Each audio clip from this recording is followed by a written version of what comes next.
جنازے کے بعد دعا اور گلخانی چالیسواں وغیرہ سے روکنے پر لوگ ہمیں کہتے ہیں مر گیا مردود، نہ فاتحہ نہ درود۔ اس پر لوگوں کو کیا بولیں کہ وہ چپ ہو جائیں؟ انہیں آپ یہ بولیں کہ آپ کو کس نے کہہ دیا کہ ہم مرے ہوئے بندے کے حق میں اصالہ ثواب کے قائل نہیں ہیں؟ آپ انہیں یہ جواب دینا۔ آپ لوگ مسئلے کا رخ ہی بدل دیتے ہیں، مجرم آپ لوگ ہیں۔ آپ یہ کیوں کہتے ہیں کہ جی جو میت مر گئی ہے اس کی طرف سے تیجا چالیسواں اور یہ چیزیں نہیں ہو سکتی؟ اس کی بجائے آپ یہ کہا کریں کہ میت کے مرنے کے بعد قرآن میں حکم ہے کہ اس کے لیے دعائے مغفرت کی جائے۔ سورۃ الحشر، ربنا اغفر لنا ولاخواننا الذین سبقونا بالایمان، اے اللہ ہمیں بھی بخش دے اور ہم سے پہلے جتنے اہل ایمان گزر چکے انہیں بخش دے۔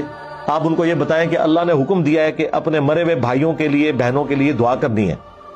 پھر آپ انہیں بتائیں کہ صحیح مسلم میں حدیث ہے کہ نبی علیہ السلام نے فرمایا ہے کہ جب بھی قبرستان جاؤ تو دعا مانگو، السلام علیکم اہل الدیار من المؤمنین والمسلمین وَإِنَّا إِن شَاءَ اللَّهُ بِكُمْ لَلَاحِقُونَ نَسْأَلُ اللَّهَ لَنَا وَلَكُمُ الْعَافِيَةَ۔ تو اس میں اپنے لیے بھی عافیت مانگی ہے، مردوں کے لیے بھی عافیت مانگی ہے۔ ان قریب مر کر ہم بھی یہاں آنے والے ہیں، آپ یہ بتائیں۔ پھر آپ انہیں بتائیں کہ صحیح مسلم میں حدیث ہے کہ نبی علیہ السلام نے فرمایا کہ جب کوئی شخص مر جاتا ہے نا تو 3 اعمال کا ثواب اسے مرنے کے بعد بھی ملتا رہتا ہے۔ نمبر 1 صدقہ جاریہ، جو زندگی میں کوئی اچھا کام اس نے کیا۔ نمبر 2 علم کی خدمت اگر اس نے کوئی کی، جیسے امام بخاری امام مسلم نے کی۔ تیسرا نیک اولاد جو اس کے لیے دعا کرتی ہے۔ پھر انہیں بتائیں کہ بخاری میں تو نیک اولاد کا صدقہ کرنا، سعد ابن عبادہ نے اپنی ماں کے اصالہ ثواب کے لیے کنواں کھدوایا، بخاری میں آتا ہے۔ نبی علیہ السلام سے پوچھا کہ اس کا ثواب میری ماں کو ملے گا؟ آپ نے فرمایا ہاں۔ آپ نے کوئی لمبی چوڑی بات ہی نہیں کی، مختصر جواب دیا ہاں، کوئی کلیریفیکیشن نہیں دی۔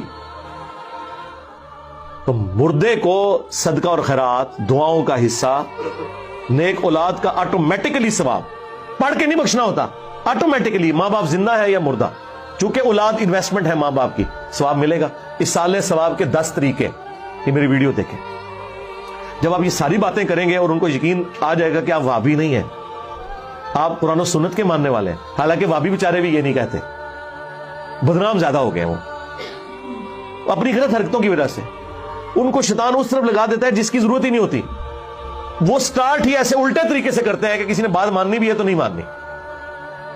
یہ ساری باتیں کرنے کے بعد آپ پھر آگے معاملے کو لے کے چلیں اور بتائیں کہ بھئی نبی علیہ السلام کی 3 جوان بیٹیاں شادی شدہ حضور کی زندگی میں فوت ہوئی ہیں، آپ نے تینوں کو دفنایا، کسی کا تیجا چالیسواں نہیں کیا، نہ کسی کا مزار بنوایا۔